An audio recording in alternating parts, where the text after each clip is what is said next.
Begitu kita ikuti ini langsung kita get, otomatis buku itu kita save. Nah, ini kira-kira pedomannya.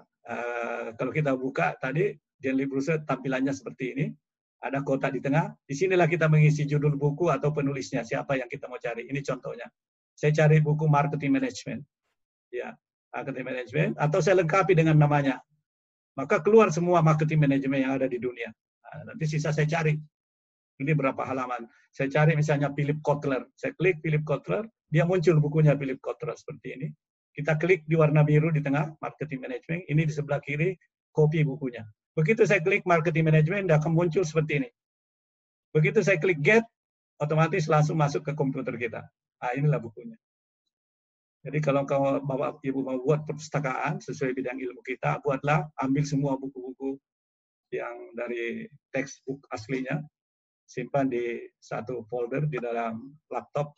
Jadi mudah untuk kita mencari buku, dan nanti kalau kita menjadikan reference, membuat artikel, sisa gampang kita tarik. Nah, penelitian sebelumnya, kita menggunakan Google Scholar. Jadi Bapak Ibu masuk di Google Scholar di internet, ketik Google Scholar, nanti muncul ini. Klik Google Scholar ini, muncul seperti ini. Ada kotak, nah, ketiklah judul buku yang kita cari. Atau kita mau mencari yang sama dengan judul artikel ilmiah kita. Begitu Bapak Ibu klik di sini, boleh menambahkan tahun. Jadi kalau kita mau mencari artikel 5 tahun terakhir, kasih 2015 sampai 2019. Maka yang muncul nanti hanya jurnal selama 5 tahun terakhir. Atau kalau mau nama, ketik namanya. Maka yang keluar nanti artikel atau jurnal penelitian sebelumnya dari namanya siapa. Ini contohnya. Kira-kira seperti ini muncul nanti kalau kita ketik tadi, maka muncullah seperti ini. Kalau mau mengambil jurnal itu download, klik di sebelah kanan yang ada PDF. Kalau PDF itu berarti dia gratis, bisa diambil. Karena ada juga yang tidak ada PDF-nya, jangan. Karena biasanya kalau diklik dia berbayar. Seperti ini tidak ada PDF-nya. Nah, kalau klik nama ya seperti ini, misalnya ketik nama saya, itu keluar semua karya ilmiah saya.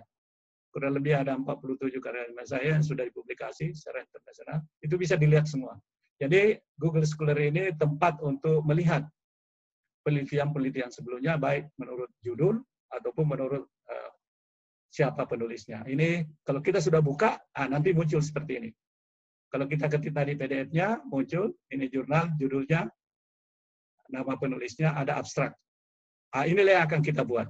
Jadi judul, nama, dan abstrak. Setelah abstrak baru pendahuluan.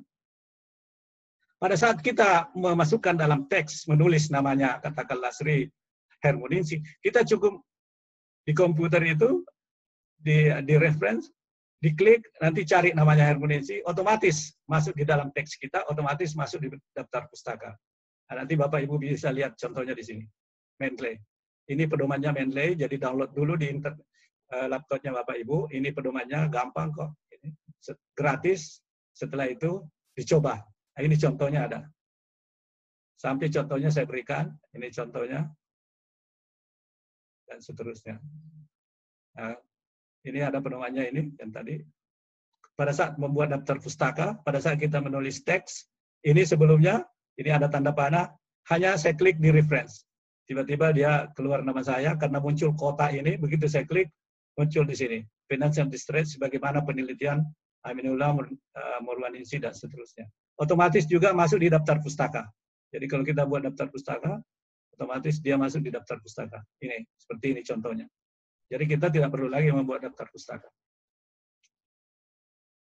Oke, saya kembali lagi. Jadi ini tadi literatur. Kemudian kita masuk ke yang kedua, konseptual framework. Kerangka konseptual. Apa yang dimaksud dengan kerangka konseptual? Ini definisinya kira-kira Bapak Ibu sekalian. Ya, ditujukan untuk memperjelas variabel yang kita teliti sehingga elemen pengukurannya dapat dirinci secara konkret. Jadi contohnya konseptual seperti ini. Jadi kita mau meneliti nilai perusahaan yang sudah go public di Bursa Efek, kita mengukur nilainya, nilai perusahaan itu dipengaruhi oleh kebijakan dividen Y1. Tapi kebijakan dividen dipengaruhi oleh X1 dan X2. Ini yang kita sebut sebagai kerangka konseptual. Untuk Bapak Ibu sekalian, ada jurnal, ini penting, harus pakai ini. Tapi ada juga jurnal tidak perlu. Jadi tergantung pada publishernya. Ada yang memerlukan ini, ada yang tidak. Kemudian kita melihat tinjauan pustaka, kerangka konseptual, dan hipotesis. Sekaligus tiga-tiganya. Ini contohnya.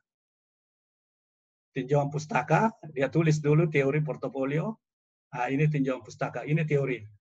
Kemudian dia jelaskan lagi return saham, return on asset. Ini bukan teori, tetapi adalah variabel yang dia gunakan. Contohnya seperti tadi. Dia jelaskan nilai perusahaan, bukan ini yang dia jelaskan. Ini, dia jelaskan variabel-variabel ini, dia jelaskan return saham, apa yang mempengaruhi return saham, ROA, ROE, dan DER. Tapi pada saat dia menulis di artikel, dia jelaskan di atas ini, apa yang dimaksud dengan return saham. Dia jelaskan, menurut penelitiannya si A, menurut penelitiannya si B. Beginilah caranya, return saham. Tetapi return saham ini dilandasi oleh teori. Teori apa yang melandasi return saham? Adalah teori portofolio. Teori portofolio dikemukakan oleh siapa? Jadi ini yang di atas teori, yang di bawah ini adalah pengertian tentang return saham menurut penelitian terdahulu. Ya, penelitian-penelitian terdahulu. Begitu juga dengan ROA. Jadi dia jelaskan setiap variabel yang dia gunakan ada 4 variabel. Satu variabel dependen, Y yang dipengaruhi. Ada 3 independen, X1, X2, X3. Semua dijelaskan. Baru dia menulis hipotesis di bawahnya. Ini satu model. Jadi literatur, kerangka, dan hipotesis. Jadi dibuat secara terpisah. Tapi ada model yang lain. Model yang lain itu seperti ini. Hipotesis itu digabungkan pada saat dia menjelaskan penelitian terdahulu, misalnya Jensen meneliti tentang kebijakan dividen, lalu pada saat dalam satu pembahasan ini nanti ditutup dengan hipotesis H1. Insider ownership berpengaruh negatif terhadap kebijakan dividen. Jadi tadi kalau kita bandingkan di atas, penelitian terdahulu dikumpulkan, baru hipotesisnya dipisahkan di bawah. Kalau ini tidak, dia jadikan satu, dan dia tidak perlu menggunakan kerangka. Dia hanya menjelaskan penelitian terdahulu, lalu dia buat hipotesis. Tidak ada kerangka di sini. Nah, ini juga kebijakan utang dan kebijakan dividen, dia jelaskan penelitian terdahulu, ditutup dengan hipotesis. Ini logikanya bahwa hipotesis ini adalah jawaban dari permasalahan, tapi dia menulis jawaban dari permasalahan ini setelah membaca hasil penelitian orang lain.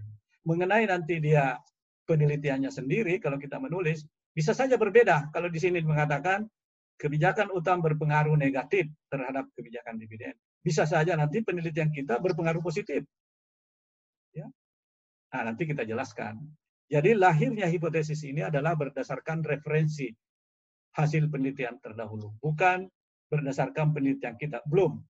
Nah, nanti berdasarkan penelitian kita bisa saja sama, negatif, tapi bisa juga berlawanan. Bisa signifikan penelitian orang lain, penelitian kita tidak signifikan. Dan seterusnya, hipotesis 3. Nah, ini menjelaskan tadi contoh literatur, kerangka, dan hipotesis. Jadi ini literatur, teori sama definisi dari variabel, lalu kemudian hasil penelitian dari orang lain berkaitan variabel kita, lalu kerangka, lalu hipotesis. Ini terpisah. Kalau yang terakhir tadi, dia digabung. Jadi hipotesis ada 2 macam. Hipotesis terpisah dengan penelitian sebelumnya, tiap variabel, setelah itu dibuat kerangka konseptual. Tapi ada yang kedua, hipotesis menyatu dengan penelitian sebelumnya. Jadi disatukan. Ya. Jadi ini kerangka, ada yang mensyaratkan dibuat kerangka, ada yang tidak. Kemudian yang kedua, ada yang menyatukan kerangka, lalu hipotesis. Kemudian sebelum kerangka, menjelaskan setiap variabel tadi yang kita gunakan. Tapi yang kedua ini yang paling banyak digunakan ini. Kalau yang menggunakan kerangka, banyak kita jumpai ini penelitian-penelitian di Asia, di Malaysia, di Indonesia banyak. Tapi kalau kita melihat penelitian-penelitian dari Eropa, Amerika jarang menggunakan kerangka. Oke. Sekarang literatur, kerangka, hipotesis sudah selesai. Kita lanjutkan yang kelima. Metodologi. Metodologi ini kita coba perhatikan hampir semua artikel jurnal pasti ada ini metodologi. Apa isi metodologi? Metodologi ini isinya ada 3, Bapak Ibu sekalian. Kalau kita membuat artikel, kita harus mengungkapkan populasi dan sampel, lalu membuat definisi operasional. Nah, ini juga penulisannya bervariasi. Ada yang menulis definisi operasional, ada juga yang menulis definisi dan pengukuran variabel. Nah, tapi ini sama saja maknanya. Jadi variabel yang kita gunakan dalam penelitian didefinisikan, lalu kita jelaskan bagaimana mengukurnya. Lalu terakhir nanti model analisis. Jadi ada 3. Kita mulai lihat dulu populasi. Apa yang penting kalau dalam populasi? Jadi teknik penentuan sampel perlu diungkapkan.